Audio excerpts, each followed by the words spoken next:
குதிகால் வலியை அவ்வளோ சாதாரணமா நினைக்காதீங்க. குதிகால்ல வலி இருக்கவங்க வலி மாத்திரை போட்டுட்டு ஆயின்மெண்ட் தைலம்னு தேய்ச்சிட்டு அப்போதைக்கு வலி குறைக்கிறதுனால அது பெருசாகி எலும்பு வளருது.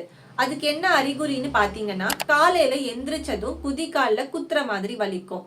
ரொம்ப நேரம் உட்கார்ந்து வேலை செஞ்சுட்டு சடனா எந்திரிச்சு நிற்கும் போது வலிக்கும். ஆனா கொஞ்ச தூரம் நடந்துட்டே இருந்து நடந்து பழக்கிட்டா வலி குறைஞ்சிடும். இந்த மாதிரி பேட்டர்ன்ல உங்களுக்கு வலிச்சதுன்னா அது சிவியர் ஆகிறதுக்கு முன்னாடி அதை சரி பண்ணிடுங்க. இது எதனால வருதுன்னு பாத்தீங்கன்னா, பிளான்டர் ஃபேஷியா ரொம்ப இறுக்கமா டைட்டா இருக்கிறதுனாலையும், அப்புறம் உள்ள உங்களுக்கு வீக்கம் இன்ஃப்ளமேஷன் இருக்கிறதுனாலையும் வருது. இது காலப்போக்குல இந்த எலும்பு உரசி உரசி கால்சியம் டெபாசிஷன் அதிகமாகி உங்களுக்கு எலும்பு வளர ஆரம்பிச்சிடும். எலும்பு வளர்ந்துச்சுன்னா அது பிரிக் பண்ணி அதோட வலி இன்னும் ஜாஸ்தியா இருக்கும். அதனால அது ஆரம்பத்துல குதிகால் வலியா இருக்கும்போது அந்த ஃபேஷியா டைட்னஸ் எல்லாம் ரிலீஸ் பண்ணி சரி பண்ணிட்டாலே அது பெருசாகாம பாத்துக்கலாம்.